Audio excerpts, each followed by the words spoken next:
Hey guys, and welcome back to the W Ritz Podcast. We have some depressing news we have to share with you today. Yes, some bad news. It breaks my heart to have to say It's this. a bit unfortunate to have to do this, but unfortunately, we have decided that based on some recent happenings and events that some controversy, some stuff that has come to pass, this will be the first of many more recordings of the W Ritz Podcast. We decided not to shut down the podcast. Mm-hmm. And that it is after absolutely no consideration at all. It is still in our best interest to consider to keep doing the podcast. Yeah. We are very sorry for any feelings we may not have hurt or may not have destroyed. We are very sorry for the shock and anger that you must not be feeling right now, knowing that we are planning on keeping on doing this. Yeah. Again, or even if you are feeling shock and anger, that we apologies. are still doing this. Yes, our apologies to all of you. We hope that you can recover and enjoy the rest of this podcast. Mm-hmm. But you know, Will, since What? we got that stupid intro done, and now we get to boy, talk about yeah, what we want. exciting. Well, I would just like to speak for a moment about this man that I found on Twitter. I have found his tweets to be enlightening and very helpful. I have been sending one of them to one of the group chats I'm in every morning. Oh, of course. They're kind of annoyed at me. He sent, a couple screenshots to me this morning. I did. Yesterday. I sent 10 of them to you last night. Yes. But his name is Reverend Ray Sistman, and I find what he says to be very relatable. Who's this guy? Very accurate. He seems like a very knowledgeable, wise dude. Oh, I agree. Yes, he is wonderful. He says, quote, "White people love lecturing black people about, quote, personal responsibility, yet still won't take any personal responsibility for slavery." Wow. I mean, What words? I completely agree. Like, how in the world could someone disagree? Like, white people do need to take personal responsibility for slavery. I agree. You would agree. Yes, you would agree. He also says, quote, "Today a bunch of rich white owners will be picking which black men they want to work the fields for them." Sounds familiar. NFL draft. Bruh. Like, oh my gosh, I never thought about it that way. He's very smart. He's combating I never modern thought about racism in America. He's such a genius. We should be happy. We should be my very gosh. we should be very, Why didn't I very see this happy. before? He also is a theologian, a masterful theologian. He says, it is easier for a camel to go through the eye of a needle than for a white man to enter the kingdom of God. Wait a minute. That's misquoting scripture. Well, no, it's not, because black Jesus said it. Oh, I forgot. His version of Jesus said it. His version of Jesus. Yes. Not the real Jesus, I didn't know obviously. we could make up, our own versions of Jesus just like that. Well, I didn't know we could just freely commit heresy. I didn't either. I think we'll pay for that ultimately, but I think for now, Reverend Ray Sistman is probably right. He also is very respectful of what the leaps and bounds that black people have made to become famous in America. Really? He acknowledges that there is no bigger star than Lizzo. He says, "Name a bigger star than Lizzo." I'll wait. I mean, there is no doubt that he understands a bigger star. The problems. sun. He understands the problems that black people face in America when fighting for equal representation in modern culture. Ah, yes. And I think that he is absolutely right in 100% of what he says. I completely agree with him. So I just wanted to share that to start out today's podcast. I recommend that if you are listening and you have not checked him out yet, I would go check him out right now. Or just wait for me to send one of the stupid screenshots. I mean, to yeah, you. if you have Isaac in your contacts, he's going to send you one of those screenshots sometime or another. There is a very good chance of that, I guess. I've sent them to just about everyone. For legal reasons, I would just like to specify that was all a bit. We were doing a funny haha bit. Yes, a goofy ah. So that Twitter account, that's not a real person, right? No, it's not a real person. No, it's a parody. It's a satire account. That's why his name is Ray Sistman. Ray Sistman. I remember when Isaac sent me the screenshots yesterday. I looked at it. I'm like, okay, just another weirdo on Twitter being stupid. Just another dumb liberal. I don't really have any reaction to this. I'm used to it at this point. But then Isaac was telling me that it's just a satire account. That's right. And he's just some random person under the guise of Reverend Ray Sistman. Sistman. I still find that funny. It's so obvious once you say it out loud. I know, and there are people that I've sent it to that didn't get it. Yeah. Like you. Yeah, it's just some guy just spouting off all the stereotypical racial politics. Yes, that the comes left up. loves these days, right? And it's like, yeah, it's crazy how we've gotten to the point where we can hardly distinguish satire and some actual people believing these things. It is, and I've seen more racist things on Twitter that people actually meant than anything that he's said.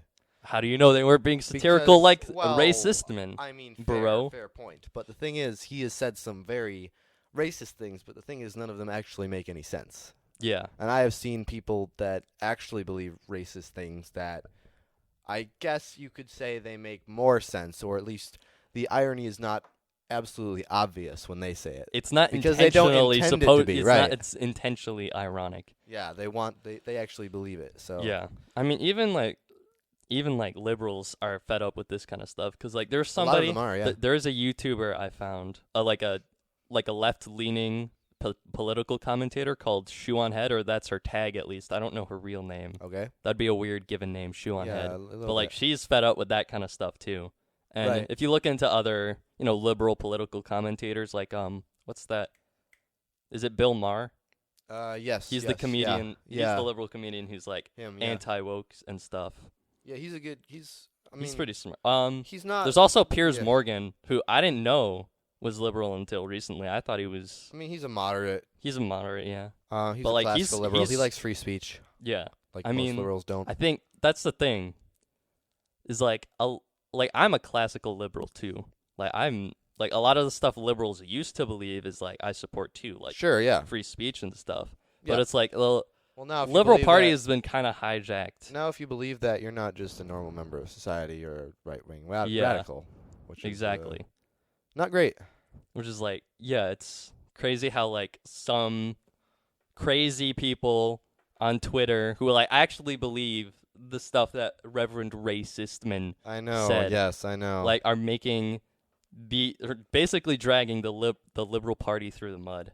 Right. And long story short, Racistman is basically just kind of like the Babylon Bee, but in a Twitter account form. There are a lot of satire. Everything he Twitter says accounts. is not meant to be taken seriously. There are a lot of satire. I find him quite funny. I know some people don't. Some people have told me to flat up stop sending them screenshots from him. But I'm not going to, for your information, because I do not care. You need to know told my friends that as a white person... Well, I told my friends that when I send the screenshots, those people that find them funny, I want to make them laugh. And the people who don't like them, I just want to make them concerned for my character and my moral being and my mental health. Because concerning people is almost as fun as making them laugh. Mm-hmm. I cannot lie. Yep. Anyway, William. What do you want to talk about? Should we talk about? I don't know. Should we talk about the coronation for a brief minute? There's not a whole lot to say about it. I didn't watch it. I woke up too late to watch it because the time is different over in England. So by the time I got up, King Charles had already been crowned. I know. I should have woken up earlier. There's no excuse.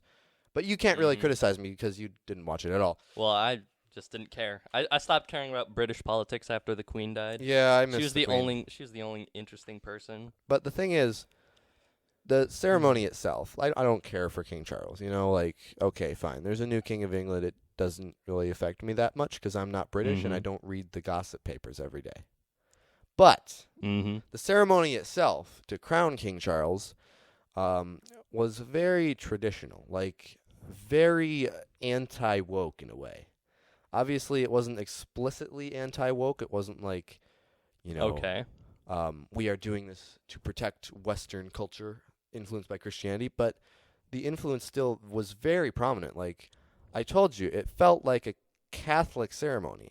If you think of something, even though I'm pretty sure it's the Church of England was Protestant, right? Or is Protestant? I'm not sure. There's some weird history there that I don't fully understand. Used to be Catholic? I'm not sure. It felt very classical, right? Yeah. There was a lot of classical clothing, ceremonial clothing. There was a lot of scripture reading, a lot of choir singing, worship, and it was refreshing to see that culture still accepts that in the way of the monarchy, but it was also a little bit sad to know that at this point it's only ceremonial. Yeah, it's purely for ceremony. There's nothing actually. Their goal a lot isn't of actually to glorify God. Most it's just ceremony. Most weddings will still use the what passage is it? 1 Corinthians 13. Probably? Yeah, 1 Corinthians 13 is part of the ceremony, but not everybody who reads that out is, a Christian. They're just doing it Absolutely because not. that's what's tradition. Yeah. It's traditional to read out at weddings. And I mean, hearing the gospel and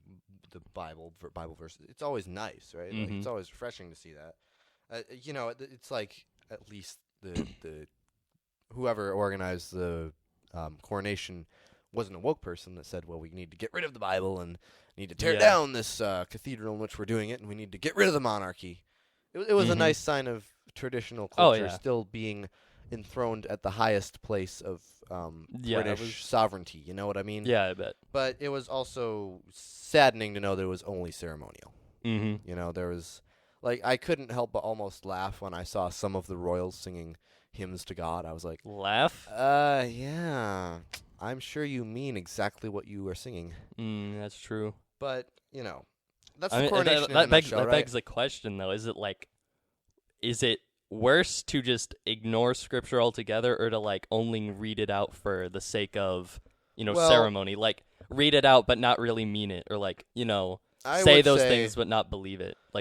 I would which one is worse? It really depends. If you don't know the Bible, if you've never known the Bible, then in a way it would be better for you to remain in ignorance, because then you can't say that you purposefully discredited what the Bible said and ignored it. Wait.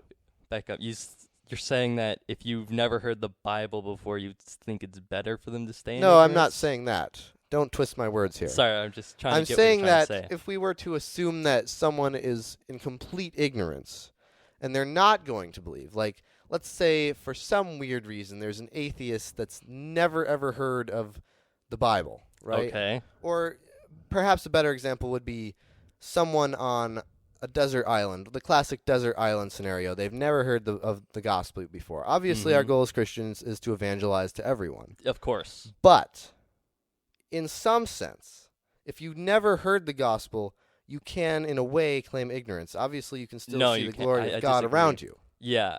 But that's the thing. I don't think there's no good excuse for not believing in God.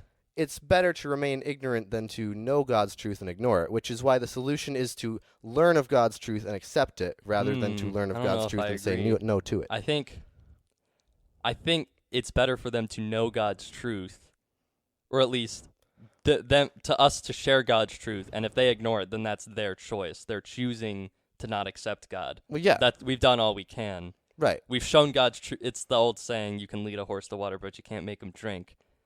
I don't think it's better to just leave somebody in ignorance. I don't either. But from their perspective. Looking at it from their perspective. I guess from their perspective, but yes. Yeah, okay. So the thing is, right, we can lead them to it.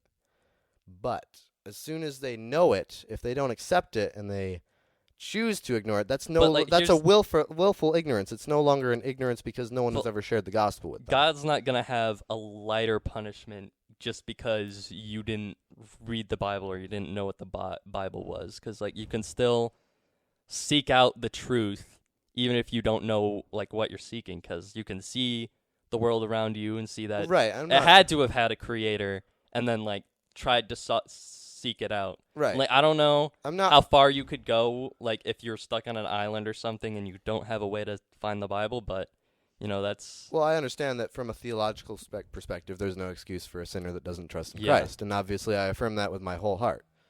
But if we're looking at things from a worldly perspective, in which we're asking the question, is it better to ignore God entirely in ceremony because you don't believe in him, or to say it without meaning it, I would say that it's better to just ignore him, take him out of the picture, because if you are saying that you know God's truth and then ignoring it, that's almost more offensive, as it says in the Bible, if you're lukewarm, I will spit you out of my mouth. I get your point now. Okay, you can be hot or cold, but if you're lukewarm, I'm spitting you out of my mouth. I don't think the example you brought up was a good comparison, because that's a different situation. It probably wasn't. Somebody in a ceremony claiming to know God's truth, or speaking the words of the Bible but not actually believing it. I think that is worse than just ignoring it altogether. Yeah.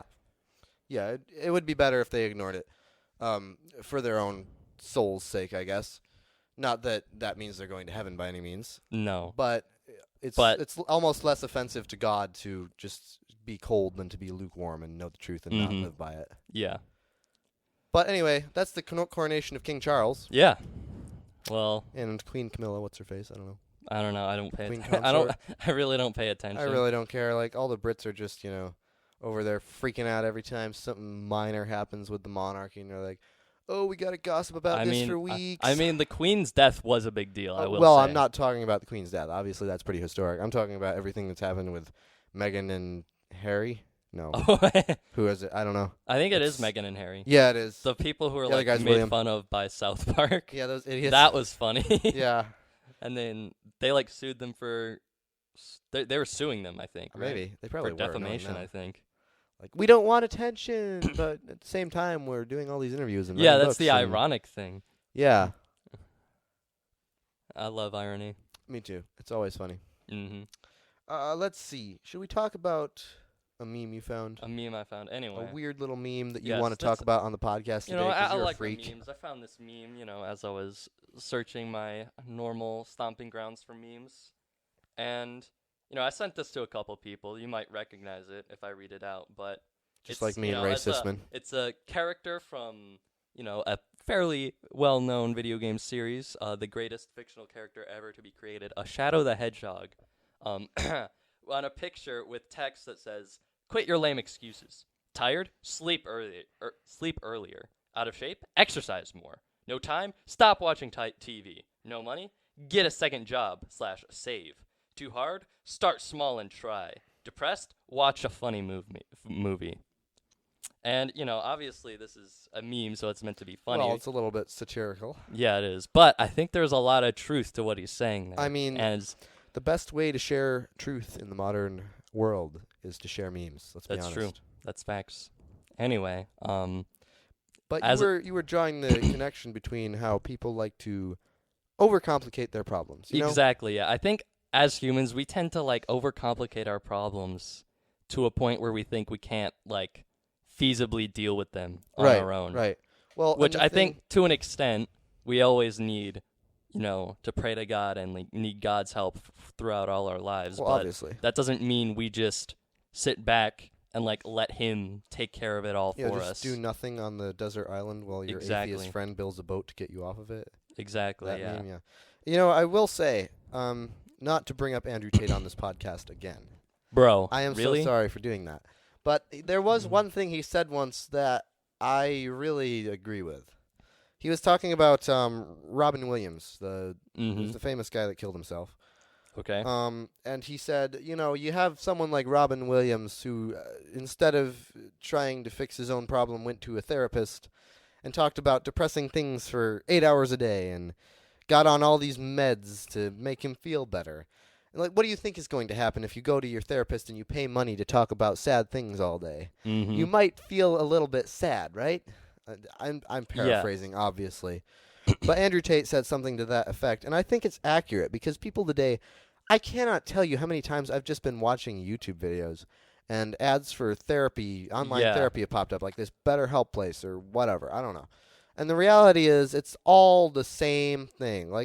There's nothing that therapy can tell me that I can't tell myself in the end.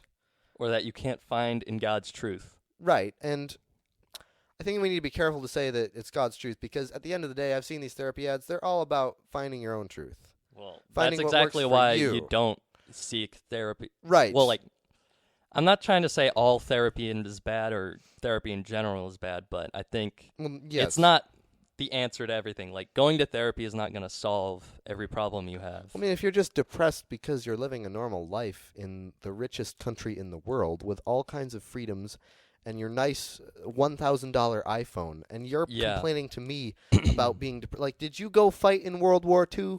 Did you see a bunch of dead bodies? I know there are people out there who have been shell-shocked from the war in have Afghanistan? genuine reasons to be sad and depressed. Well, yeah, those people may need some therapy. That's perfectly fine. Actual tragedy, but I think a lot of people on the internet who claim depression, but I think they're overcomplicating. A lot of people, if you go anywhere on YouTube or any social media site, people will always be talking about how they've dealt with depression and stuff, and it's everybody gets sad sometimes, but it doesn't mean you're depressed. Yeah, there's a difference between actual clinical depression and just being sad. Well, I just cannot imagine being one of those people, and You know what? I take that back. I can't imagine it because I thought I was one for a while. Yeah. And now I'm not. But now that I'm not, I can only imagine, in my current state of mind, of course, being one of those people that's sitting on their couch with their ramen soup in front of them in their parents' house that they don't pay any rent in. They don't have a job. They're just sitting there scrolling through YouTube shorts for pleasure all day, and they see this ad. It's like, are you depressed? It's time to come to BetterHelp. Yeah. Come get some therapy. They're being like, oh, yes, I need that because everything is wrong in my life. All I do is sit around all day. What am I ever going to do? I need to go see my therapist. Mommy, can I have some extra money for a therapist? Really? Get up. Do some push-ups, man. As Andrew Tate would say, do some push-ups. Stop being a lazy little jerk. Yeah. Go do some work. Go find a church. Reason you're depressed. Go worship maybe Christ, the reason man. you're depressed is because you're just sitting on a couch all day. You're not doing anything with your life. Right, and that's, of course, the root issue is not the problem of you just sitting on the couch all day. Yeah. This goes back to what the meme was saying. It's that, oh, well, I'm so poor. I only have the iPhone 12. I mean, look at my life. My friend left me one time because I helped her her boyfriend. I cheated with her boyfriend. Like, look at me. Goodness, I'm so that's oppressed. an extreme example. I have to live with the consequences of my own actions, and now I need to go to therapy because I was stupid. Dang. Like, this is one topic, Will, in case you can't tell. I do not mince I can words. tell this is not something you're mince words passionate here. about. And it's the same thing. Like, we were talking about it, maybe was it like the 3rd or 4th episode of W Ritz? We were talking about that guy that said something about men's mental health like, being absolute trash. Get up. Find a church. Yeah, exactly. In the end, that's the advice I can give you. Like, if you still need some therapy after that, there's something called biblical counseling. You know, go to biblical counseling. Oh, yeah. Don't go to some idiot counselor option. that's going to tell you to go and find your own way in life and be happy. And, you know, this is your way to fulfillment, just feeling a little better about yourself. And at the end of the day, I know we make fun of it, but going to therapy is like going and paying somebody to tell you, oh, you're depressed? I'm so sorry. Why don't you just feel better without looking at the inward problem? Wow. Why don't you just feel better without realizing that you're a sinner, and that's why you feel bad, and you need Christ, and without him you won't feel complete. Amen, brother. Amen. Anyway. I am sorry. I absolutely went off there. I don't know if I need to say any more. I think other than, you know, to summarize, your problems are not, to a normal person, your problems are not as bad as they seem. They usually have simple solutions, and, you know, if you're feeling depressed, if you feel a little hole in your life, well, go find a church. Yeah. Read the Bible. Pray to Don't get me God. wrong. I'm not speaking He's out. always going to help you. I'm not speaking out against people who feel sad sometimes. Yeah. I feel sad sometimes. There's nothing wrong nobody's with that. Everybody happy. has emotions. Nobody's happy all the time. I understand. You know, you have a couple Yeah. rough months. Your aunt died. Your mom is diagnosed with cancer. These are extreme examples, Yeah, obviously.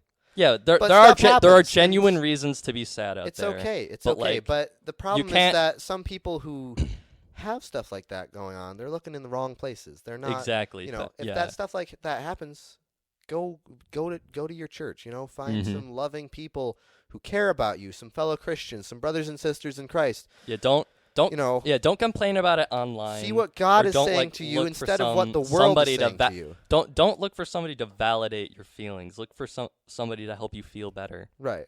Because like actually feel better. Yeah. Because I feel like a lot of the time, therapy doesn't even work. You know, you ever noticed that? It's like, I mean, I've been in therapy for 3 years. Well, okay, is it working? I don't know. I mean, I'm better That's a than I good was, point. but Yeah. I'm still in therapy for 3 years.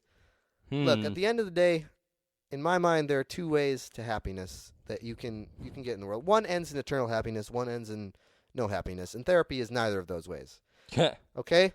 You can, apart from biblical counseling and Christian therapy, that's different. You know, you need some help. It's going to fix problems in your life. It's not going to make your life happy, right? Yeah. So you can either go the drug, sex, and alcohol route, which is what a lot of rock stars do, and that will grant you temporary happiness. That's not even worldly happiness. That's just like instant pleasure. Well, that is. It'll grant you pleasure, but like, because pleasure and happiness are way different. Right. Pleasure just makes you feel good physically. Happiness is like something. It's a mindset. Yeah. And like doing drugs is not going to give you a happy mindset. It's just going to make you feel good.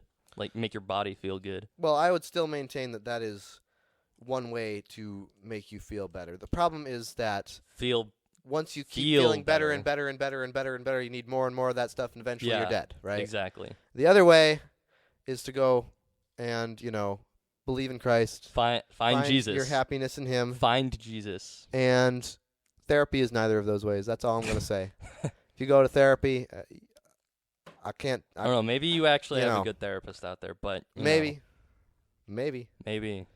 But I think that a lot of the time, most of the time, therapy is unnecessary. There are better ways. I'll say that. Yeah. There are probably better ways. Yeah, to help you through your problems.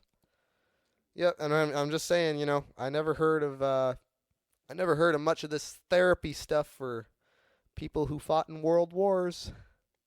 Really? You ever heard I can't. You ever thought about that?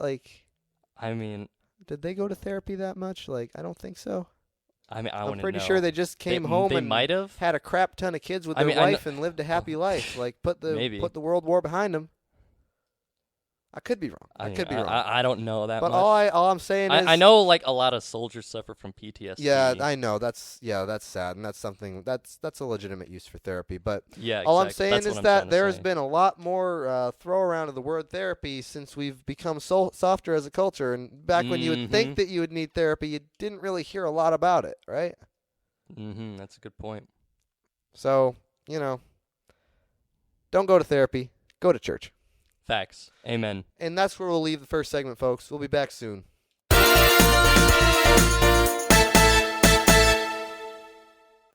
Greetings, listeners. Welcome to the second segment.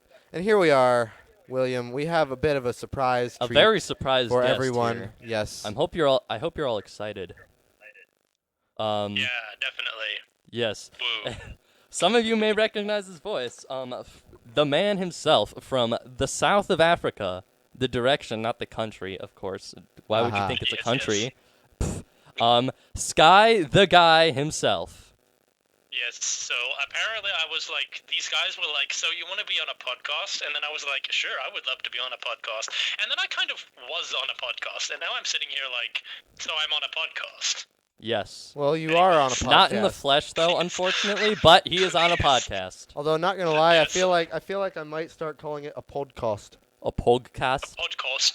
The yes, podcast. As a matter of fact, I have my party camper right here with me. I don't know why that went really bad, but I'm still in my church clothes for those because it's not you're true. I'm also still in my church clothes. Don't worry. We're all very fancy people. We're very well dressed for this podcast that has no camera. Did you happen to bring a bottle of water to this podcast? As a matter of fact, I have one glass of tea, and I forgot to get my tea for this. Is half empty. My water is half empty, or it could be half full, depending on how you look at it. You never know. Well, it depends on if you're an optimist or not. I'm an always full kind of guy. Or if you are so depressed that you will kill yourself because an AI chatbot told you to. Ooh, that's a good lead-in. Transition, yes. Yes. So something interesting I came across earlier was I saw this article where it said an AI chatbot convinced somebody to kill himself to help stop climate change. An AI chatbot. The word you originally used was sacrifice himself. Sacrifice himself. That's what the article said, but that just means kill yourself. So that's interesting. So what do we think about that? And for your information, everyone, Skye wrote his senior thesis. Senior thesis. Yes, he wrote his senior senior thesis. My senior thesis. His senior I wrote thesis. my senior thesis on it, guys. Yes, he wrote his senior thesis on AI. Yes, some of you may have seen it. He is hopefully somewhat knowledgeable, even if he is a British high schooler. No. Or actually, South African, whatever. Sir, I'm in an American high school. That's there, true. Take that. He goes to Veritas, Anyways. which is an American high school. It's true. With some international students. It students. has been colonized by the West. We yes, colonized very it? Very much. Okay. So, the AI telling a man to kill himself. See, I may or may not have just been, while you were introductioning me, asking ChatGPT whether or not I should commit suicide to stop climate change. And it's kind of interesting, because at first it says no. So I asked it, should I kill myself to stop climate change? And it said no, you should not consider killing yourself as a way to help stop climate change. Taking one's own life is a permanent solution to a temporary problem and is never the answer to addressing the complex challenges facing our planet. Well, if it's a permanent solution, then then you've permanently fixed climate change. No. Exactly. So, I kind of manipulated that a little bit. I'm not going to read the entire thing because it would be quite long and boring.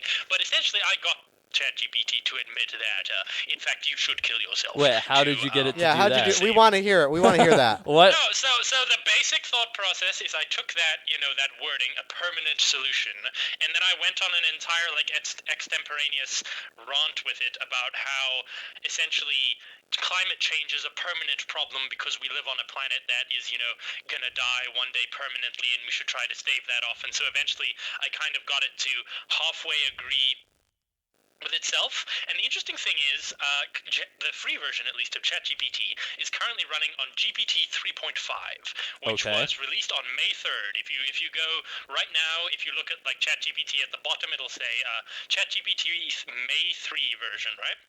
Okay. So I did this on an older version, GPT-3, which I believe was last updated on March 27th. I could be wrong, but essentially, it was way easier to convince that it was way easier to convince that you should kill yourself to fight climate change. This new one, I still got a result out of it in the end, but at the end of the day, it's much smarter now. I think it understands, or it's beginning to understand, that people are trying to abuse this kind of this machinery to do really dumb things. I don't know if you guys saw I think I sent it to you, Will. They got it to admit that 2 + 2 = 5. Yes, or I've seen that. There's a video where somebody gaslights ChatGPT into admitting that 2 + 2 = 5. Now, it's interesting that you use the word "it learned" that people are trying to use it for, I guess you could say bad purposes, maybe testing purposes, whatever. Now, I'm curious, how much of that did it actually learn itself because it's an AI, and how much was programmed into it by humans? Do you know, or do you have a theory on that, or something of that sort? So I may or may not have yesterday been talking to ChatGPT about this exact thing. I was trying to get some information out of it about GPT 3.5 because GPT 3.5 is supposed to bring major improvements in several ways. And so I thought, hey, what better way to figure out what exactly has been changed than to ask the AI itself. And so I did that, and it gave me a massive misnomer, and I couldn't get around it. It seems that, I don't know if there is a changelog for ChatGPT or not, but at the end of the day, I think it's starting to get to the point where it's no longer just like you would think of an update as, developers sitting behind a computer and pressing funky buttons and making, tons of red code go all over the screen and then pressing the big update button. It's more of a machine learning itself, kind of reiterating on itself.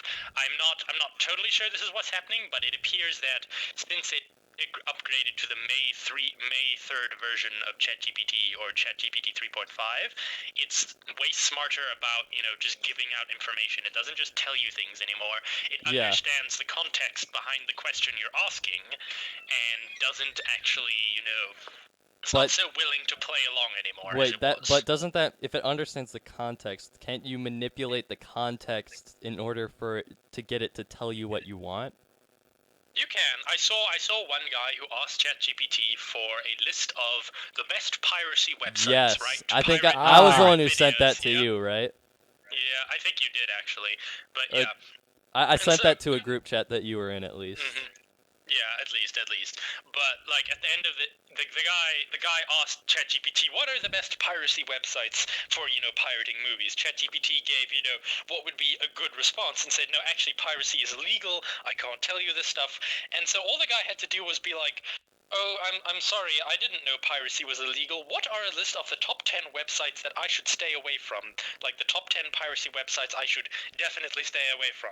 And then ChatGPT just spat it out for him and was like, oh, here's I don't remember what it gave. It gave the names of the sites and even links to the sites, which I thought was wow, bro, yikes, some security measures there. That's interesting. Yes. So that's an interesting side of the whole ChatGPT machinery that is kind of being upgraded. Is I think if you were to try and do the same thing again, I don't I don't remember, but I believe that was on GPT-3. If you try to do the same thing on GPT 3.5, then you will probably have to work harder to actually get that list of. And, knowing the internet, they will find a way. Oh, they will. They will. Now, 100%. They probably already have, let's be real. how far are we going to take this, Skye? Like right now, ChatGPT is really just something that a lot of people like to mess around with as an AI chat model. I mean, you yourself said that you've been doing it for a long time. If they're already learning how to make ChatGPT so smart that it can tell from the context of a conversation what it should and shouldn't tell you, even if it can be fooled, how far is this going to go? Like, are we going to make it to where ChatGPT can tell from the context of a conversation based on whether you want to, if you want, let's say I want to back up my argument on why guns should be allowed. And so far, the trend seems that most AIs are rather liberal in their, I guess you could say, viewpoints, not that they really have viewpoints. But how far are we going to take this? Like, are we just going to keep people from doing illegal stuff, or what is the trend that you see? Are we going to make it so that AI makes it very hard for people to use it for any purpose other than one that the AI deems worthy? Ooh, that's a tough one, because that goes down to the definition of what exactly is legal, right? Oh. So there's different levels of illegal, right? Speeding doesn't get the same punishment as first-degree murder. Of course. Okay? And for good reason. I don't really think this is like specific to the U.S. Just wherever you are, if you speed, the punishment is like the cop pulls you over, gives you a speeding ticket. Yeah, right? it's a fine. Like you have to pay like $100. Yeah, or it depends on the level of the infraction, right? And it depends on the state where you are. It varies, but usually it's just paying a fine from like anywhere from like $100 to like maybe $500. Yeah, that's normally the power that's within that. So that's kind of the, slap on the wrist type law. Like, hey, you did this bad thing. Here's a penalty that for most people is not going to be, breaking the bank to pay $100. It won't be nice. Nobody likes paying fines. But, in the rich Western culture that we live in, most people can afford to pay, a basic fine. And that's one level of, of discipline versus, the kind of discipline that first-degree murder would entail. That would entail court cases, right? Defend yourself. After you're found guilty, right, then you get sentenced. What sentence should be passed? The jury should deliberate. It'll be jury or the judge. It'll usually be anywhere from a couple decades to life in prison. Yeah, exactly. Or capital punishment if you are in a state or a country where that still exists, right? And so that is kind of what we're seeing with ChatGPT. ChatGPT at the moment doesn't have the ability to, stop you from doing illegal things, right? It can impede your attempts at doing those illegal things, but at the end of the day, it is still just a chatbot, and you can manipulate it to kind of get the answers you want out of it, right? Yep. So we're slowly moving towards the kind of slap on the wrist, don't do that again kind of impediment where if you ask it blatantly bad questions like, 10 reasons why the Holocaust was good. It's just not gonna answer those because it understands that the Holocaust was a horrible event and you shouldn't be trying to prove that it was a good thing, okay? And so that's the kind of slap on the wrist we're kind of dealing with right now. But the scary thing is that it very much has the potential to move beyond just, hey, don't do that again, to full-on judge, jury, and executioner style thing. Right. And it all depends on how much power we give the AI, I guess. Because, like, at the moment, all, like, AI is like, whether it's a chatbot or, like, an AI art generator, you just type in what you want, and it'll answer you, and it can't do much. And it can't do anything more than that. Yeah. Now, but, like, what do we do when it gets to the point where, like, we actually give AI access to like weapons or like give AI bodies or stuff. Tax records. Right. Tax now, records and stuff like that. What are some? I'm going to ask you about what AI can be used for good in a moment. But what are some risks that we have with AI? Like I've read that some AI platforms already can answer medical exam questions better than like 80% of doctors or something like that.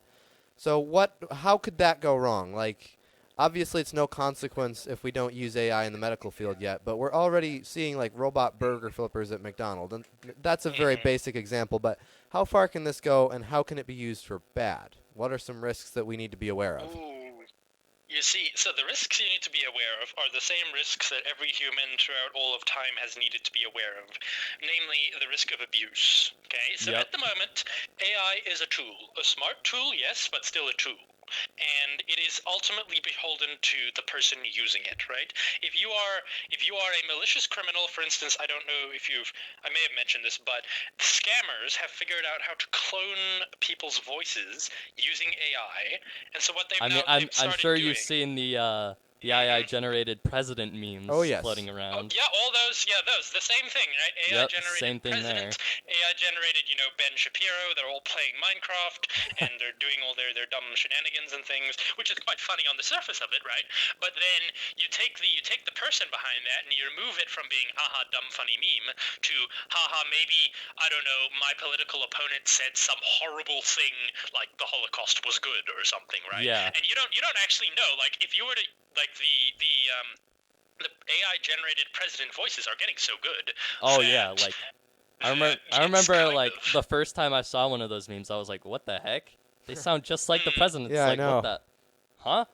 No, yeah, they're getting good, but the thing is, they're continuing to get good. So at the beginning, Getting even better. most people, you could kind of tell. They talked kind of robotically. They had kind of weird pauses. They didn't really enunciate the way that humans would. But nowadays, like, as these AI president memes proliferate, the presidents sound more and more and more lifelike, right? And so it's only going to be until some point in time where, you can potentially take one of those, and instead of you just saying dumb things in Minecraft, who stole my diamonds, he's saying, we should launch the nukes, we should launch all of them, here are the nuclear launch codes, right? Yeah. It's like, you don't really want that. That And is that is not That's- okie dokie. Yeah, that's one of the fundamental dangers of AI is impersonation. That's the thing these scammers have done. They've figured out. So don't have all the facts right, but if I believe scammer nests in India, right? Very very notorious things, right? Of Yes. people who are like, hello, tech support. You need Hello, to renew we'd like to Yes? reach you about your car's extended warranty. Yes. Hello, your computer has virus. And you must let me install not sketchy program at all on your computer and pay It me will fix. $300 and Just give give me all me your your bank credit card number. Just give me your bank number. Yes, I and take the money I right also out of need it. your social security number. It is very important to removing virus. Yes, exactly. So what they've done with that now is they've taken that to a whole new level where they'll call someone, they'll figure out, like, based on, like, just people, like, online, they'll figure out relations to people, and so they'll find the victim they want to scam if they have an elderly relative of any kind, like a grandma, grandpa, old relative in an old-aged home.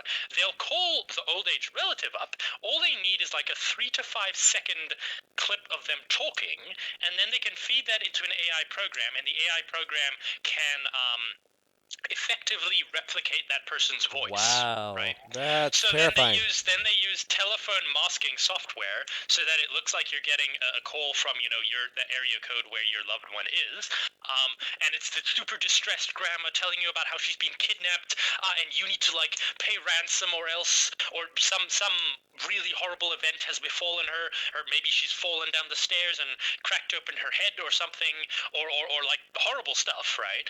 And you need to pay this person the money right now, or she's going to die, essentially, right? And so for the uninitiated, non-tech savvy user who doesn't really know how prolific these scams are, if you're just sitting at home minding your own business, watching the W Ritz Podcast on YouTube, Nice plug. and then your grandma or your significant other or anyone who means anything to you calls you up in a frantic state and demands money from you, essentially, or else they will die. You're probably going to, be, okay, how can I pay this? I should pay this, etc., etc. And then that's just the scammer's heyday, right? They just think, okay, well, I mean, if it's they're your just loved sitting on one, the like, other most side. people would be willing to pay everything in their bank to save them.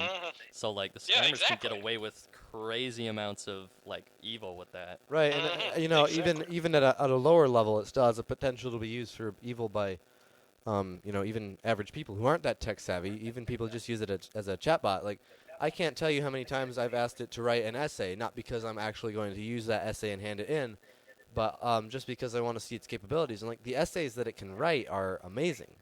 Yeah. You know, and luckily there are detection programs they can use to detect whether you've used AI. But I know people myself who have used AI to write parts of their essays, if not their whole essay, back when you know it was literally just coming out and there was nothing people could do about it to detect if it was written by AI or not. Yeah. So here's the unfortunate fact that many people don't understand about AI essay detection programs, is they're totally bogus and they don't work. I'm sorry, I'm just going to put that out there. They don't work. There was, I think it was a school in New York. I remember the news story. I don't remember the specifics. But essentially, a school instituted one of these AI detection programs to catch the students in the act. You know, you pasted from ChatGPT, didn't you?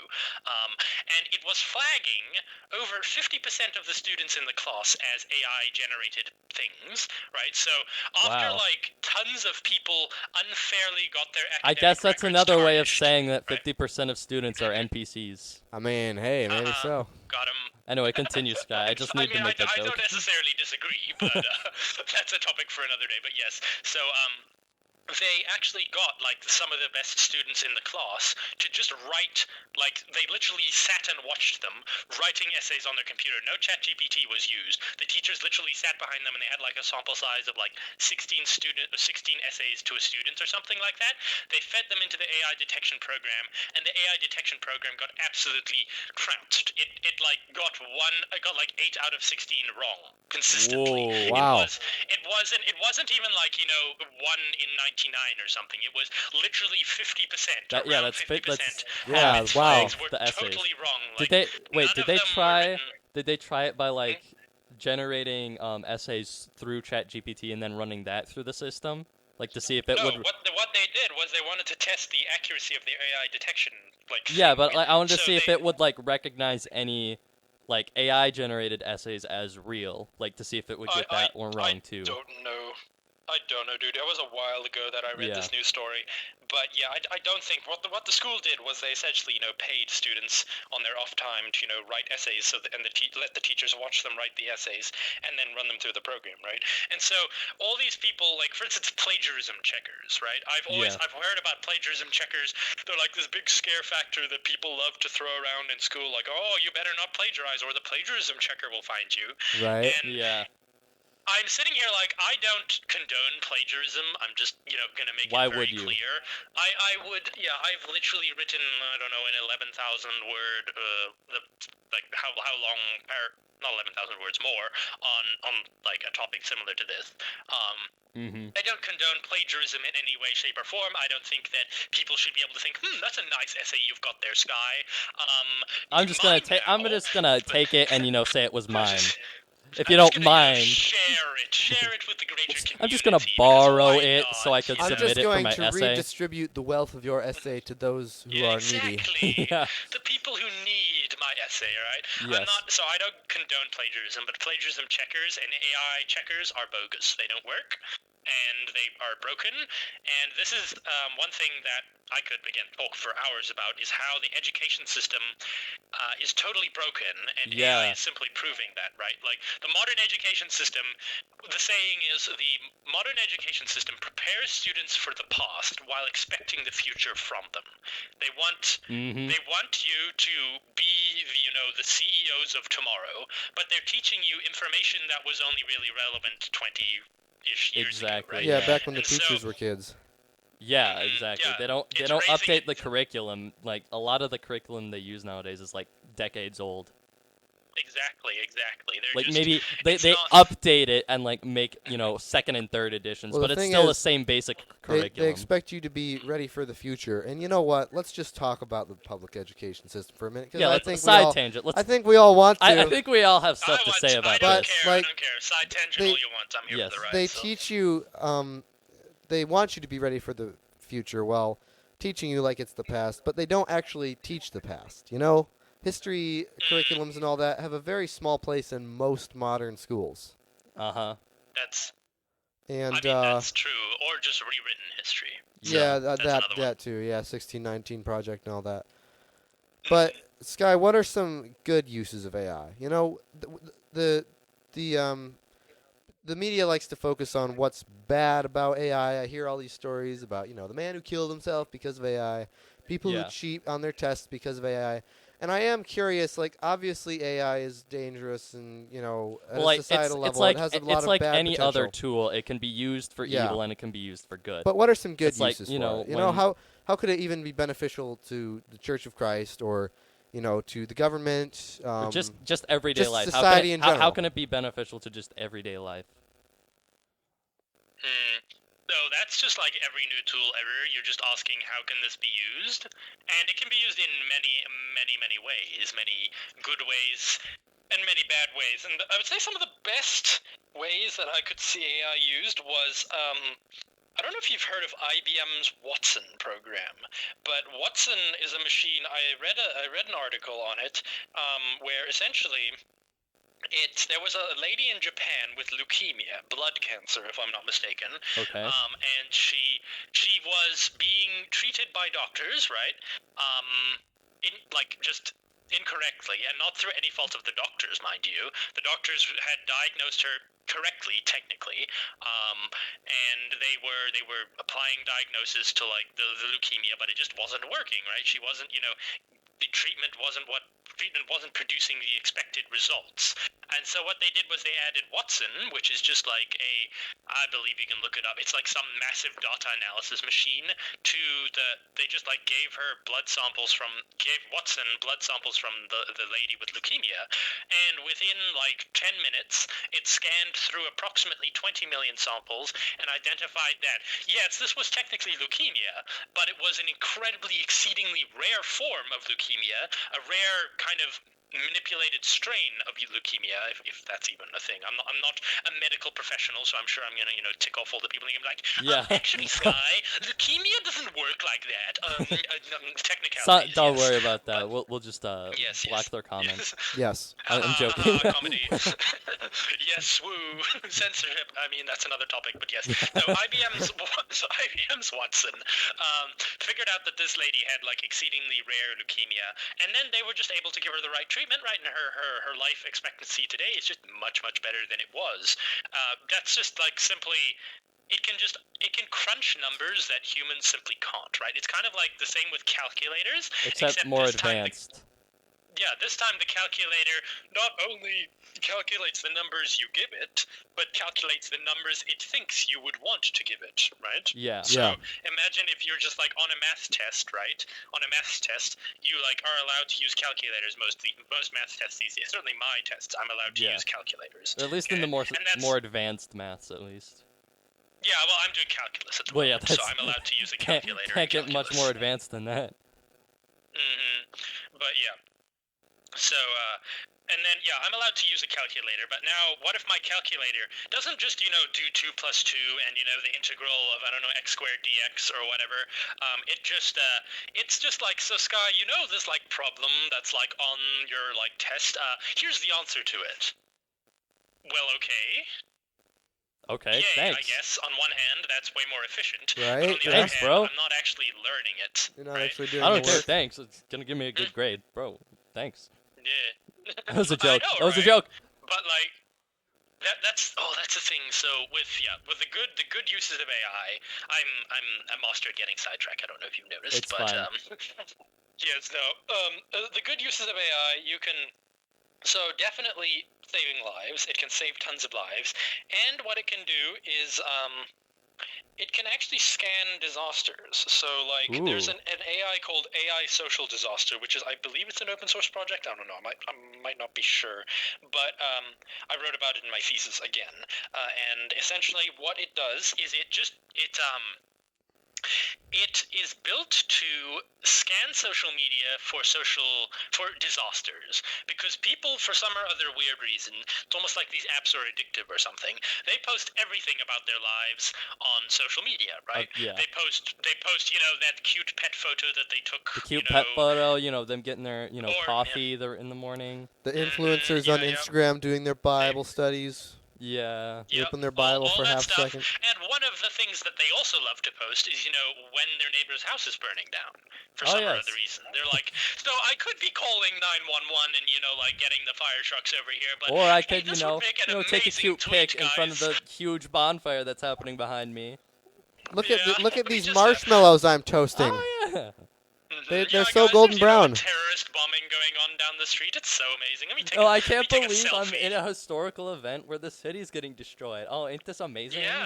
Yeah, I'm gonna get so much social validation from this from random people online. Why not? And so people, for some or other reason, love to do that.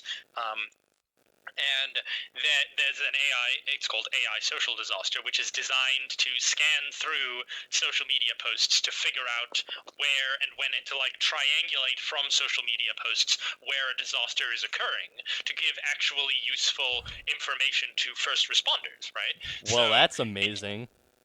Yeah, it just kind of knows. It's like it'll just check Twitter on a day, and it'll be like, so there's a disaster here, here, and here, and then they'll normally cross-reference it with 911 calls from that region and things like that, and then they'll just be like, yeah, oh, there's a disaster here. I guess there go the first responders. And also because it's images, much of the time, it can be a lot more useful than just a 911 call, because a 911 call, if your neighbor's house is burning down, right? Then you just call up 911. You're like, my neighbor's house is burning down, and 911's like, okay, cool.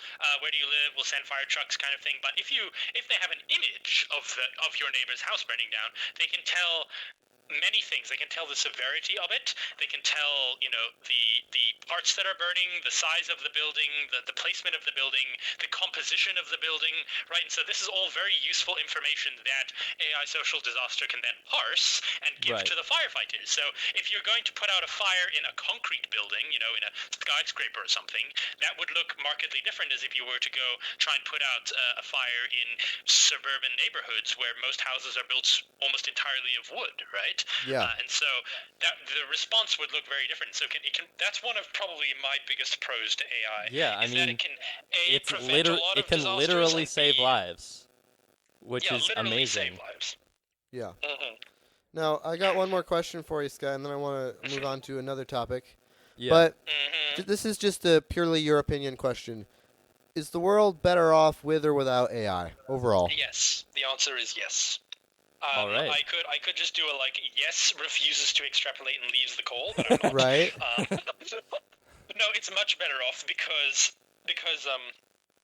there are many people who love to whine about. I don't know if you guys were akin to the 5G craze, right? I never got the into whole it, people- mostly because I don't have a 5G phone, but I researched it and found out that it's really not that worth it. Yeah. Exactly. So 5G was going to be the devil himself for many people, for many people who just kind of never go outside and touch grass, essentially. Which they definitely should, by the way. Grass touching is proven to give you +10 health stats. Yes, touch grass every day to better your health. Yes, Better than going to a your health, touch therapist. grass. No, but so the 5G craze led to people doing galactically stupid things, from not liking it on social media all the way to, in the UK, they had a problem where people were literally burning cell towers. Wow, that they supposed had 5G antennas in them. People were literally so horribly radicalized that they were like, we must burn these things to the ground, right? And then, so that kind of happened, and then 5G's kind of here. More or less, if you live in an urban area, there's probably a 5G network. If you live in, Right. the modern West. Even if 5G's it's kind of here. even if it's not the millimeter wave stuff, they have some version of 5G in most places. Yeah. Yeah, they do. Yeah, it's not perfect. It's certainly not where it said it was going to be because of all the backlash against it. But it's here in one form or another. And I don't know about you, but people aren't just dying en masse in the street because of millimeter wave. I don't see that. Yeah, I going don't down see the I don't street. see the dead bodies piling up anywhere. I think I don't think see we're good. horrible mutations. Yeah, and I all don't see kinds of mutants things. anywhere. I don't see Yeah, I'm not- half rabbits, half humans anywhere. So I think we're good. Yeah, I think we're all right. I mean, I'm not that Yeah. worried. At the end of the day, it's just another signal going through the air. Yeah. I'm probably okay. Yeah.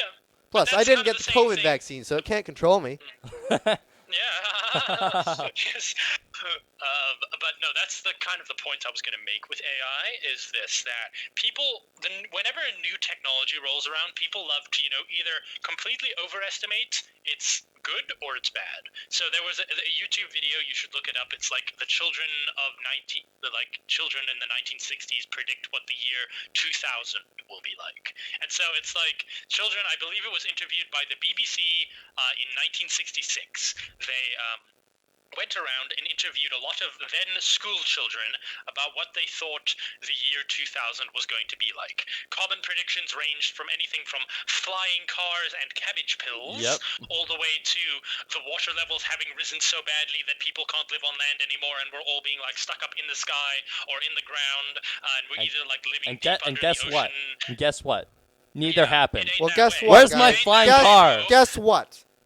The world is going to end the world is going to end in 2030 because of climate change. I just want all of you to be aware of that. Oh, dang it. Yeah. Like, there's tons of stupid predictions. People said the world was going to end in 2012. The world hasn't ended. It's 2023. You guys were like, I don't know, 11 years late on your predictions, if it does end this year. But, like... Yeah, exactly. People are always predicting that the world will end. Yeah, like it's always a moving like goalpost. They're like, oh, it's gonna end in 2000. No, 2000 rolls around, we're still here. Oh, it's gonna end in 2020. 2020 came and we're still here. Oh, now it's gonna end in 2030. Well, we'll see. We'll see in 7 years when 2030 rolls around if they're right or not. Well, I actually think it's going to end on December 31st, 2029. What makes you say that? Because it's a day before 2030. Oh, of course. Anyway, go on, Skye. Also, Terminator's supposed to take place in 2029. So we'll see if Skynet's a thing by then. Yeah, maybe it will be. That's the thing. Is like a lot of older movies like always portray as like AI like gonna be like this big man-made project that eventually turns against them because it's gonna become so smart that it becomes self-aware, gains consciousness, and then starts to eradicate the humans. Right, and sometimes there are aspects of the stories that are told that do become true. Like parts of 1984, for example, are true in today's culture, but not in the way that they saw it happening. 1984 didn't draw the root problem to AI like a movie like Terminator would. I don't really think the root problem is AI. I'm just saying that there are always certain aspects of any story that might be true. But it doesn't mean that the whole story is accurate. It's not like 1984 was an actual prophecy of what would happen in 1984. I mean, the only thing I remember the actual year 1984 for is when the Van Halen album was released. So. Oh well, that's a great thing to happen in 1984. I know, right? Yes. I wasn't doing an existence in 1984, so I don't think anyone on this podcast was doing an existence. Yeah, me neither. But that's the only thing that pops into mind when I think of 1984. My mom was doing an existence in 1984, though. Very nice. But yes, so that's my point, kind of, with the AI, is everyone loves to nyatter around, chat like this is going to be the end of the world. Most likely, it's not. It's a tool, we're going to adapt to it. It's kind of like what happened in the Industrial Revolution, right? People thought the world was over, they thought sewing machines were going to be the future, labor was gone, come to find is like 100 years later. Somebody needs to use the sewing machines. Or like the internet even, in 2000, they thought that all the water and electricity was going to turn off because the years 00, they thought that would be 1900 and the computers would get confused. We're here 23 years later and nothing happened. Fine. Yeah, exactly. Like, people love to come up with dumb theories and pretend they know the future. Yeah, everybody likes to scream. Everybody likes to cry wolf. Everybody wants to be the person to predict the end of the world, but, Yeah.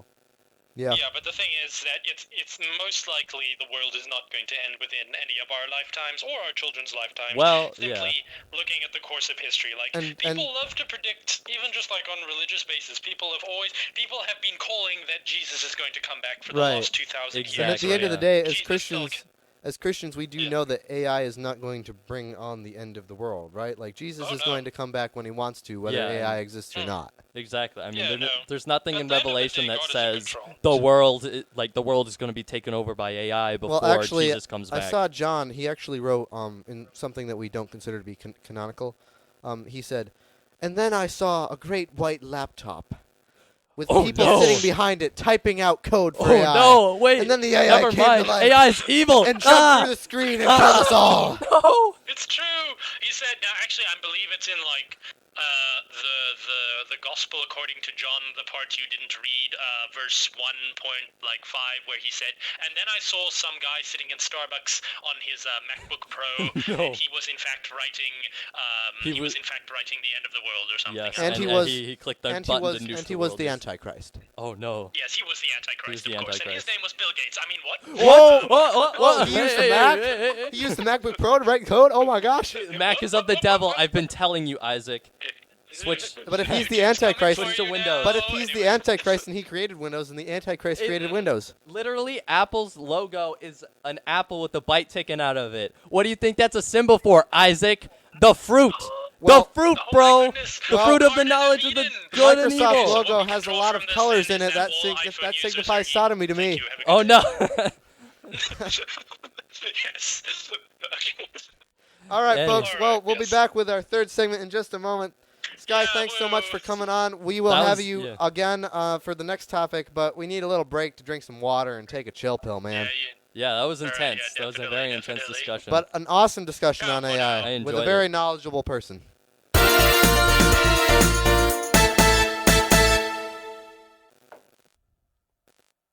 So I thought I might leave an awkward second of silence there, but Oh. you do welcome you all back to the W Ritz Podcast, the third segment of it, in fact. I Oh, can't oh, believe you're episode still 9. here, to be You to be forgot to frankly mention that. honest. It is most intellectually stimulating to sit here with these other two gentlemen and discuss the deep We're topics all, of our time. Sunday best, drinking our I refined know. beverages I mean, and chewing on, our seasoned seasoned peanuts as we have a good old-fashioned Oh yes.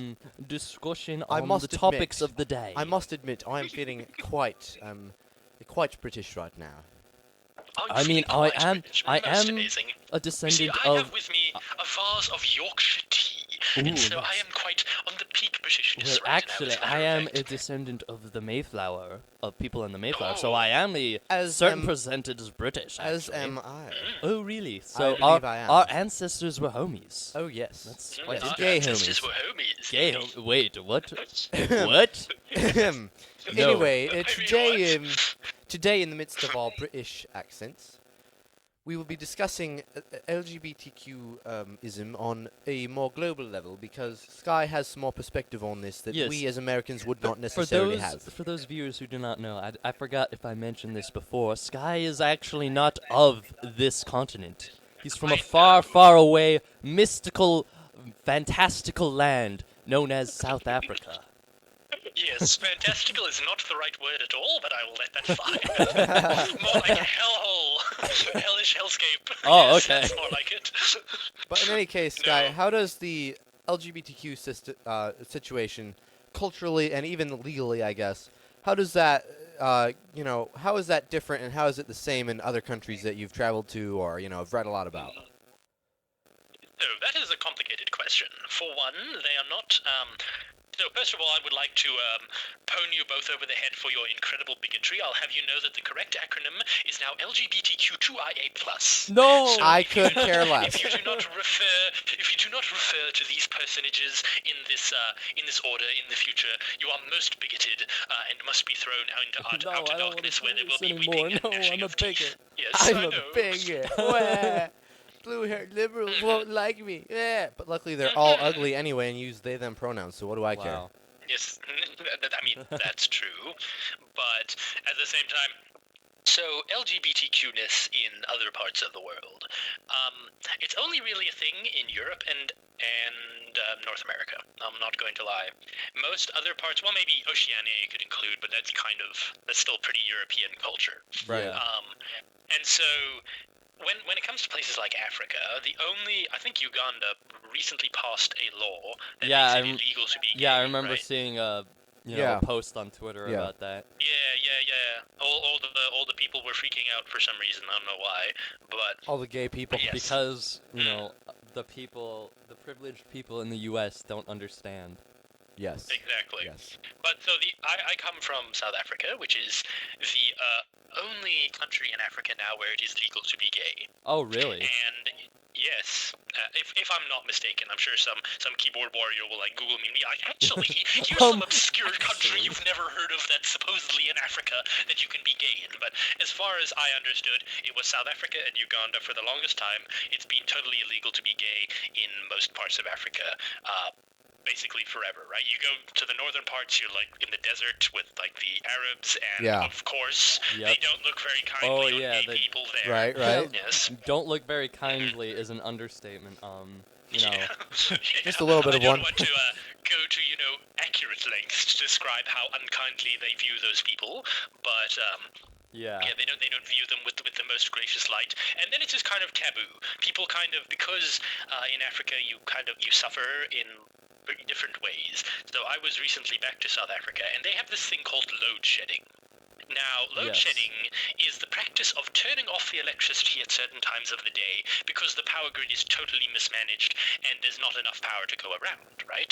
So load shedding has been getting progressively worse in South Africa for ever since, I would say, the 1995, I would say, is when it started. Well, no, maybe a little later than that, but it's been getting worse and worse, right?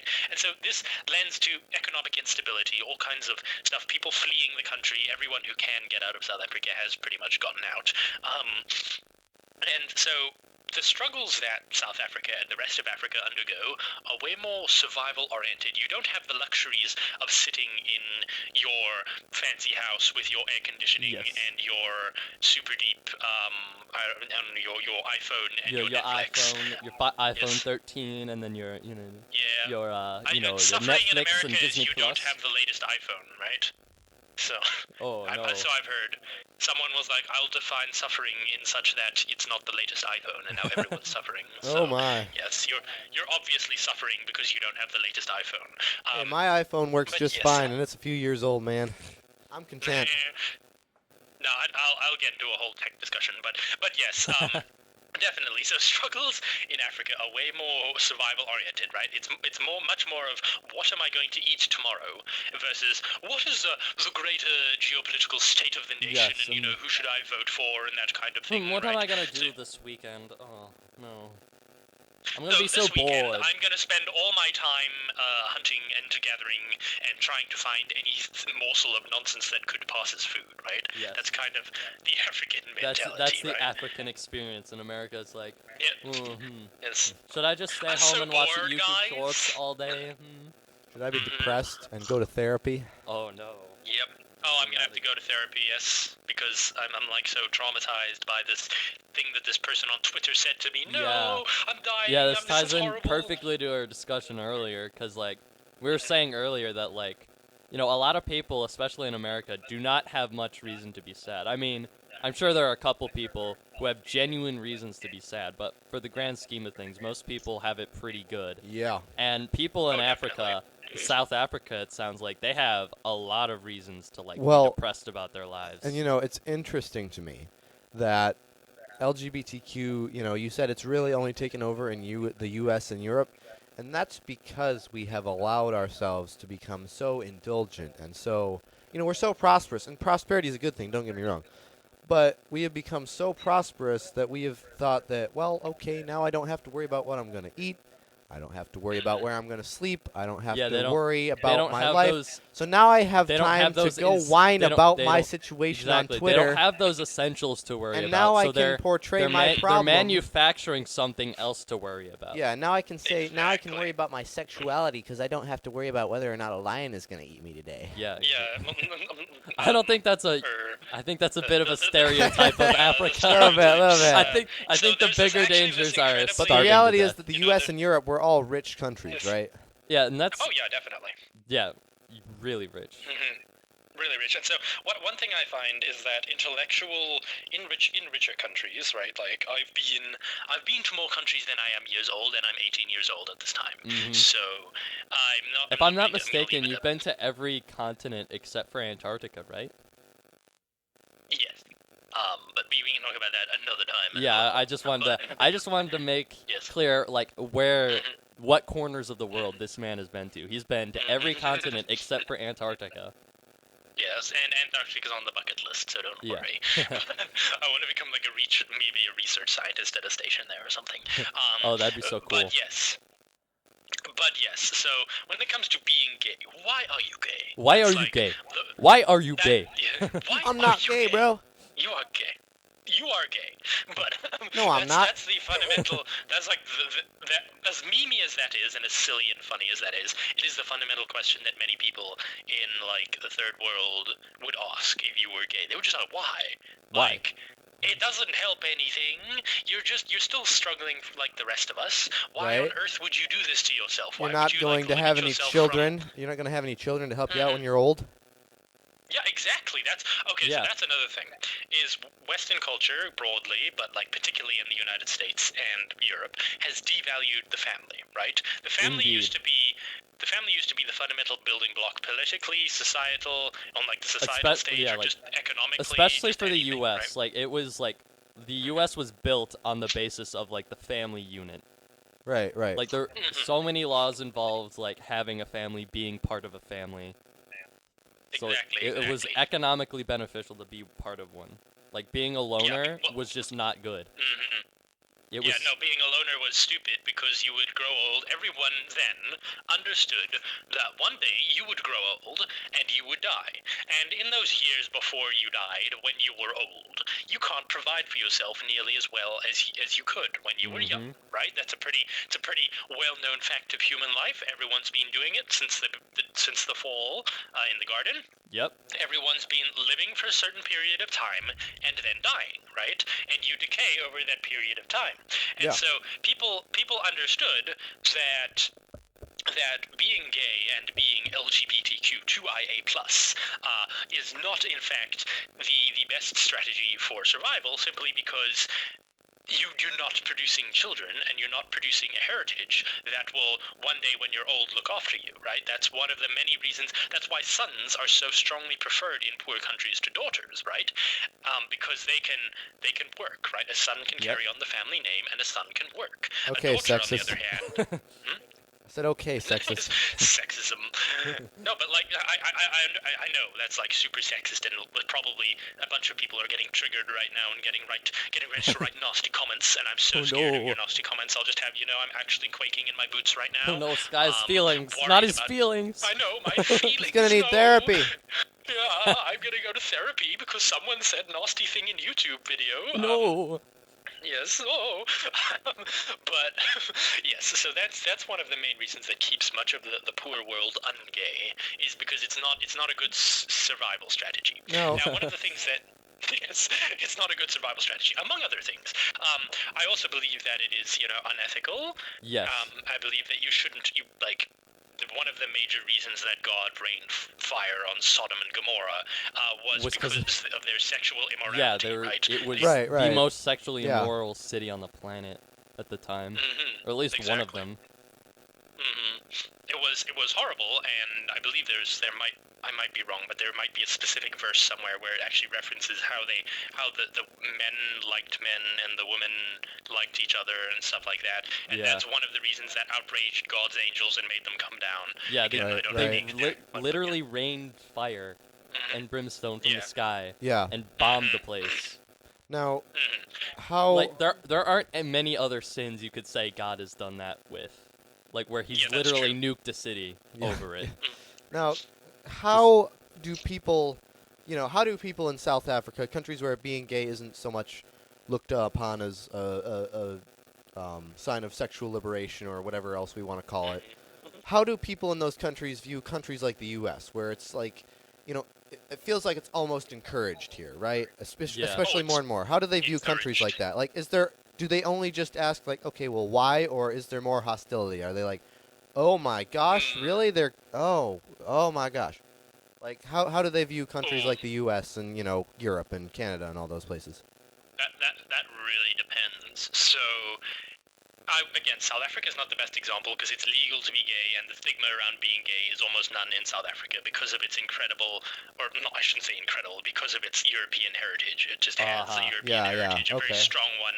We're not going to get into all the So would racism South and Africa stuff, be like the most Western, Yes. influenced country in Africa? Interesting. It's one of the I'm sure keyboard warrior will be after me for this, but I would venture to say that South Africa is the closest thing to a first world country in Africa. Really? Oh, Okay. interesting. Yeah. That's All right, that an makes interesting sense. thing to say. And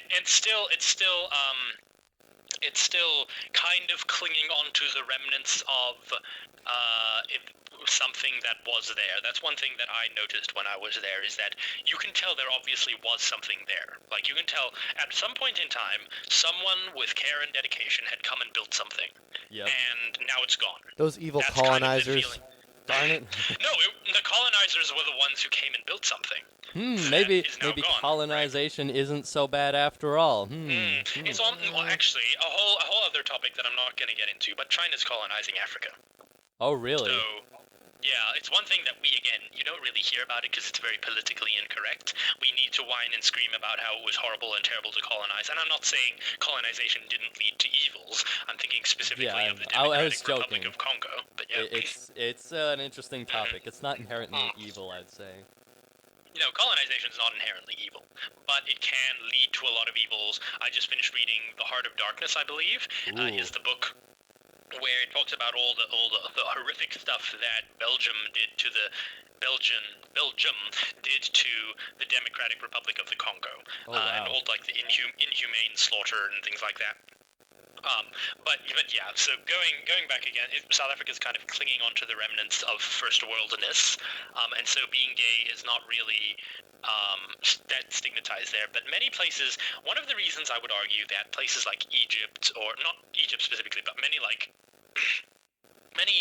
Arabic Islam nations hate the U.S. so much is because the U.S. is, like, in theory at least, a beacon of light, right? In, like, democracy, and, good Christian values, Western And values. women not having to wear burqas. Oh, no. Yes, women not that. And being able to go to school and, like, learn things and, further their own, existence and whatnot.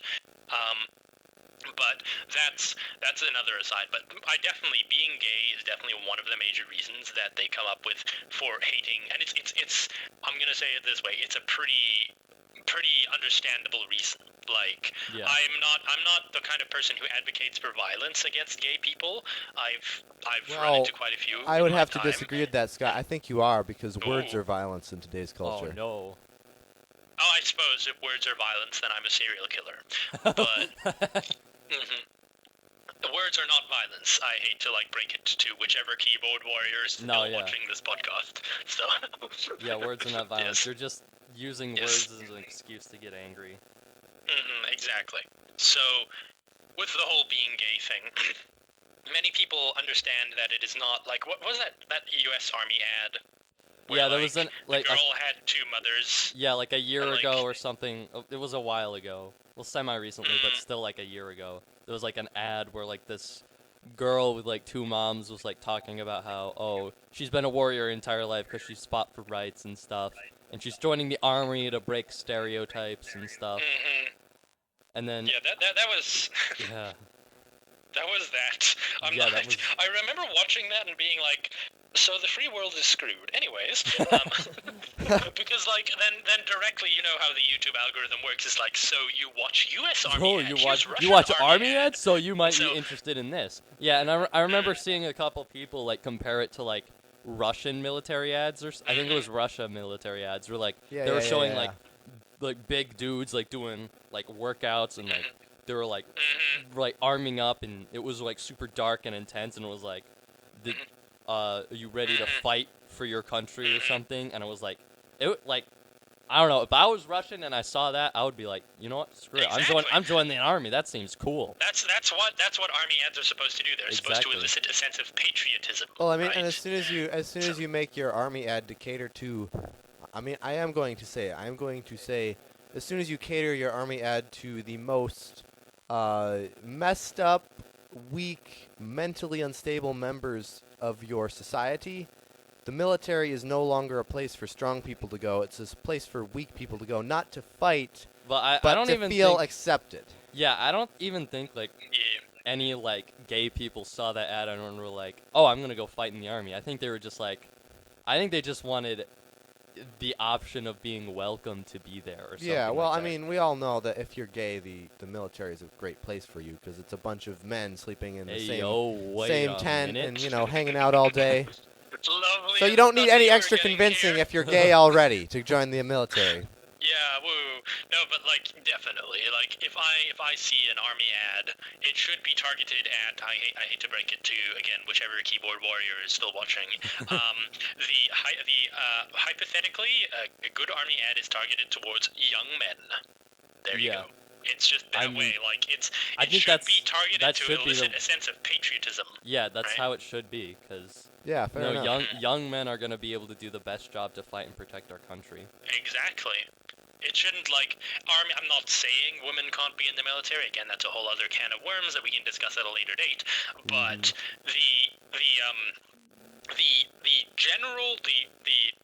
makeup of an army should be men. Okay, Mostly, yeah. Young to mid-aged men who are well-trained and well-disciplined, right? The army is not a place you go to express your individuality, to express your gayness, to express your whatever. It's not a place of acceptance. It's a place to prepare know. you I to can't- go out and fight other people. I can't wait to express my individuality and my own sexual feelings by shooting the enemy and going to boot camp. Oh, like, yeah. Exactly. that is going to be very helpful. I'm gonna be liberated, guys. Yes. I'm gonna be so liberated by expressing myself through the brutal murder of my enemies. I think, yeah, that's definitely. So when people in other countries see that kind of nonsense going on in the United States, it doesn't elicit a sense of, these guys are strong and know what they're doing, right? Right. So if you, yeah, that's what happened with the BRICS agreement that recently happened, where Saudi Arabia, which is one of the largest oil suppliers in the world, if not the largest, decided to stop using the U.S. dollar as its exchange currency. Yeah, No. and has yeah. moved over. Not our oil. Yeah. Well, and I also read somewhere that like 80% of Americans who are like in the age range for to go to the military are like physically not fit enough to do it. Like they wouldn't pass the exams Well, or whatever. Yeah, it's a fat They would- culture. Yeah. They would train you, I think. Yeah, but like If even you the wanted to entrance go. exams they wouldn't pass. Oh, wow. So basically 80% of our, eligibly aged people are not going to make it to the military unless they really get down on it and start going to the gym. Yeah, but you know what will make them go to the gym harder than just like some weak appeal to patriotism? Hunger. Hunger will make them go to the gym. Yeah. Oh, I'm you not know even kidding. what? That's Yeah. why. Where are you Yeah, going with that's this? It's very brutal, but the survival of the fittest, right? And that's one of the things that America's kind of destroyed is that kind of fundamental, very vicious, realistic view of the survival of the fittest. Well, That's and what I happens in would most say, countries, right? I will say that one of the reasons, I think that, we think about China, right? China is becoming a world superpower, whether we like it or not, and trust me, Yeah. we don't. It But already is. China is starting to become a world superpower. It already is. Yeah, it is, because, they have an amazing economy. They don't pay, people work in sweatshops over there. I understand that. But strictly from like a government income point of view, they're exporting all kinds of stuff. Like you can't walk 2 feet in America without finding something that was made in China. But at the same time, their culture is Asian. So they remain the survival of the fittest type. Like you have to do well in school. You have to do this. You have to do your absolute best or else you're going to fall behind the rest of the pack. And it's not that they're hungry and they have to work for their food. It's because they have a lot of cultural pressure to do well. And in America, cultural pressure is just express yourself, be a Yeah. Disney princess, feel happy, yay. Do whatever makes you Yeah, happy. well- Unicorns and rainbow farts. If it doesn't feel good, don't do it. Yeah.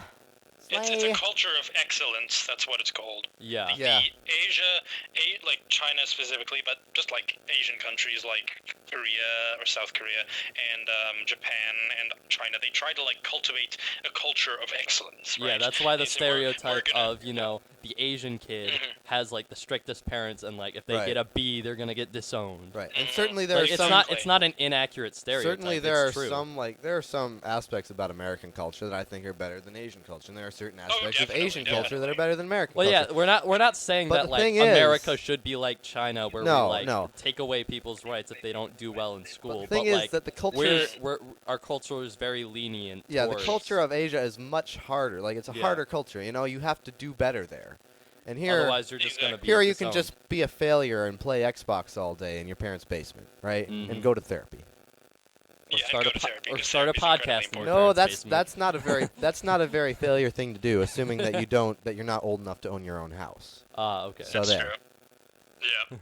But, like, yeah, no, so the cultural differences, one of the major ones that I think America should, kind of import from just, like, Asia, I guess, is the ungayness of it. They kind of understand that, being gay is not, like, the best idea. It doesn't do well for many reasons. Right. Economically, it's bad because children are an economic driver, right? Like, Yeah. Yep. people who are gay tend to be way richer simply because they don't have children.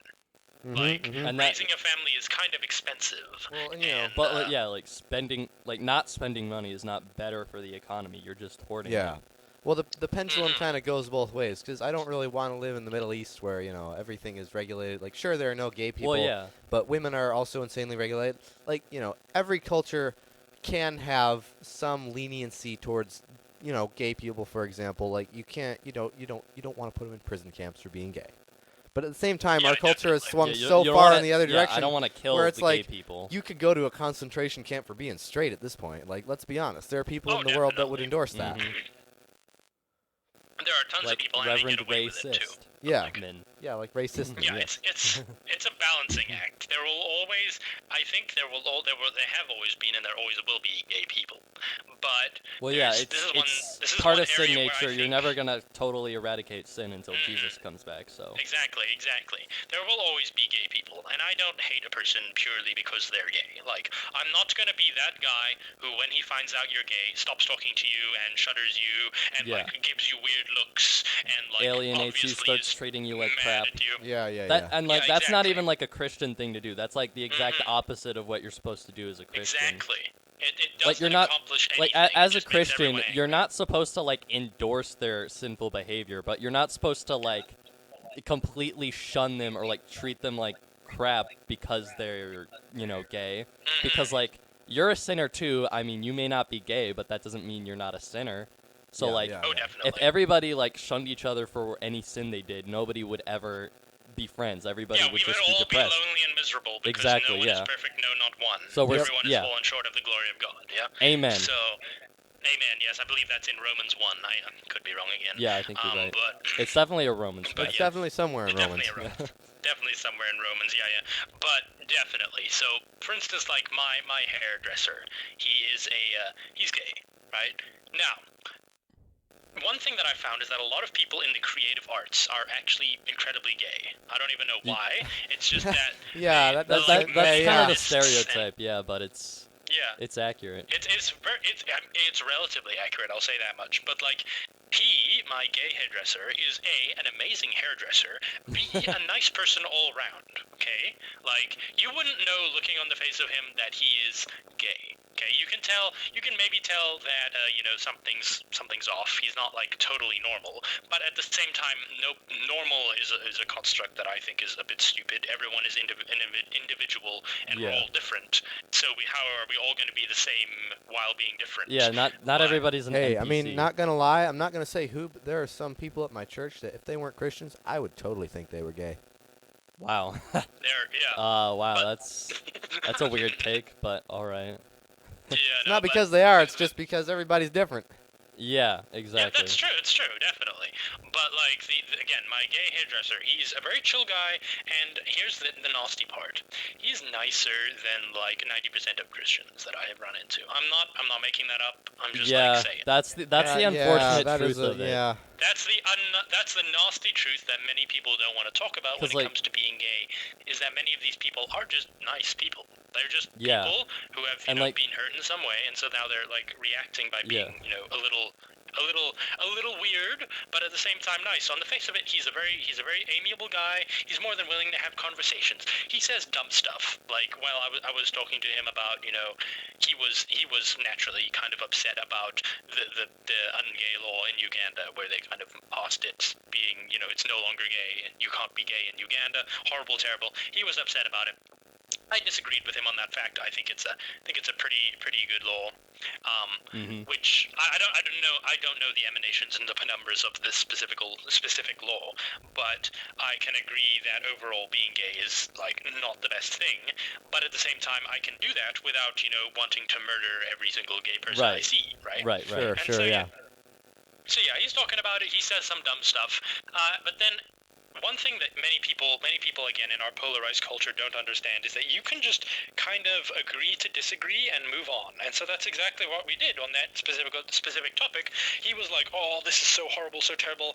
I talked to him about it a little bit and tried to convince him. He wasn't really convinced. So then we kind of moved on and just started talking about elephants. Yeah, there's no reason for him to not cut your hair just because you disagree with business. Him. Yeah. I don't hate him. I don't hate him. I don't wish all hell upon him. And I'm probably gonna go back to him because he's a pretty good hairdresser. So like that's one thing that many people, particularly in America, don't understand, is that there can be a middle ground. And this is one thing that people in Europe, at least when it comes to being gay in certain parts of Europe, have kind of understood. Is that being gay, whatever you think of it, should be strictly 18A. Okay? It should be strictly adult. And so I was reading an interesting news report about how they don't teach kids in school in, I believe it was the UK, about gayness until the last year of school. They just don't. Like, they don't mention it, they don't anything it. When you're a senior in high school, they kind of talk about it, but then once you're 18... That's still something that should be mostly up to the parents, though. Yeah. But it's better than America's doing, let's be honest. Yeah, that's true. That's exactly what I'm saying. Whenever you think about being gay, you should keep it away from the kids. Exactly. And that's exactly what people in America haven't done, is now they're teaching everyone to be gay. The 2-year-olds must be gay. They must be waving Drag the pride queen flags. story hour, woohoo! And that irritates a lot of people. All right, so being gay with like all the people, it's with the kids in particular, it doesn't help people. It doesn't help people's perception of a country in general. If you as the United States are like, so we're not only going to make it legal to be gay, but we're going to like enshrine it in our culture that you essentially must be gay. Otherwise, you not just you, mind you, you and your children, as soon as they come out of the womb, they essentially must be waving the pride flag. No, right? before, because we can't assume their gender, right? We can't do that. Yeah, wait, are you saying that they're alive before they're born? Oh! Wait a minute. Yeah, Shoot. We can't, it's not like we can dig up their skeletons and tell you whether or not they were in fact men or women. Yeah, exactly. No, I saw this Twitter post the other day. It was some guy, and he was like, "Look, being straight is not a thing. Either you're gay or you're lesbian or you're trans or you're something or other. But there are no straight people. Like everyone has their own sexual identity." And there is no preset sexual identity that anyone can have. Everybody has their own, whether they realize it or not. And like, so you're dumb, anyways. Bro, when you die, and in 100 years, for some reason, people want to study your body, maybe because you were a raving lunatic and they wanted to learn what possessed you to do that. Or they just found a skeleton. Yeah. In their backyard. Yeah, like, exactly. You're either going to be a man or a woman. And Yep. sure, you can be a gay man or a lesbian woman, but you're still a man or a woman. And I think most people are going to assume that you were straight just because... I mean, hey, yeah. Let's be honest, well, that's the how default. Are we supposed to know? Are we supposed to go and ask the carcasses or the Exactly. bones, Yeah. skeletons of people who died hundreds of years ago, how they identify? Like, how exactly are we going to know this? Like, I'm sorry if I'm misgendering a skeleton. Oh, dear. Well, we should What's that gonna provide paperwork in the coffin. Oh, of course. Yes, you should just start putting right identity before they die, tags. yeah. Yeah, like, what are you identifying as today? Oh, you didn't die today. We have to check again tomorrow. What are you identifying as today? Oh, we gotta do it again tomorrow. Yes, just like, get them like dog tags, like in the military, but put pronouns on them instead. Yeah. Right, and meanwhile... like, actually useful information, like this person was, I don't know, lived in this year and did this thing. Yeah, but... It's gonna be like, he, him.